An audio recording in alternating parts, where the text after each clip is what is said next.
Okay, so today, ituturo ko po sa inyo kung paano gamitin yung Detic. Ayan. Detic, ito po yung ginagamit ko sa mga aso ko. Pantanggal ng mga garapata. Ayan. Ayan. So, ang Detic po, it comes with 1 ml and 2 ml ampule. Ayan. So, ang binili ko is the 2 ml. 2 ml po ito. Para sa dalawang aso. Ayan. So, paano po siya gagamitin is, dapat meron kang syringe para makuha mo yung laman niya. Okay? So, since dalawang aso ang lalagyan ko ngayon, magagamit ko itong isang buong ampule. Ayan. Hindi po siya ituturok, okay? Hindi siya ituturok. Ipapatak lang po. Okay? Okay, so i-open lang natin. That's so small. Yeah.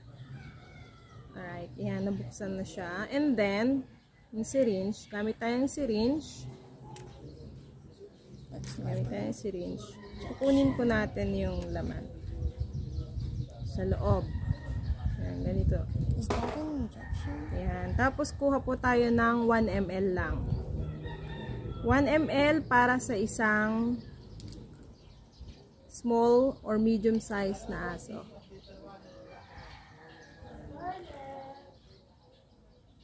Alright.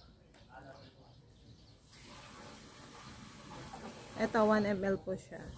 And, nasa 1 ml na siya. Okay. Then, tanggalin syringe.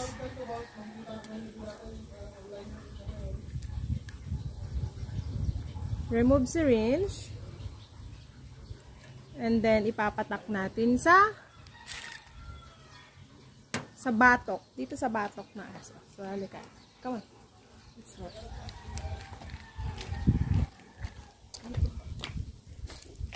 Dito siya ipapatak. Okay. Pakita mo.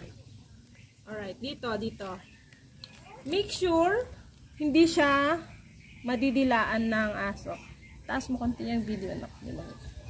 Dito sa batok. Yan. Okay, ganyan po. So, next. Let's go.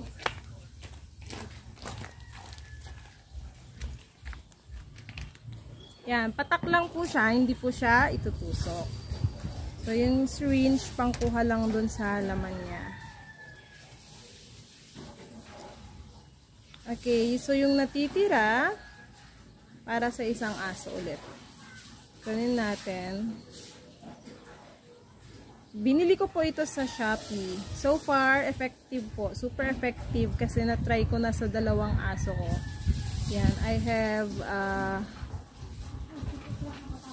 5 dogs. So, itong dalawang aso ko dito sa kabilang bahay, bibigyan ko naman. Alright. So, ayan. Wala nang laman. 2 ml lang po yung laman ng isa. Meron ding 1 ml lang. Pero ang kinuha ko kasi yung 2 ml. Kasi marami akong aso. Okay. So, tanggalin yung tusok. Yan. And then, patak po natin ulit sa isang aso.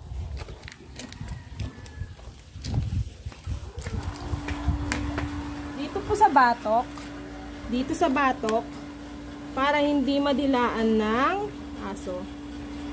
Right. Yan. Okay. That's good.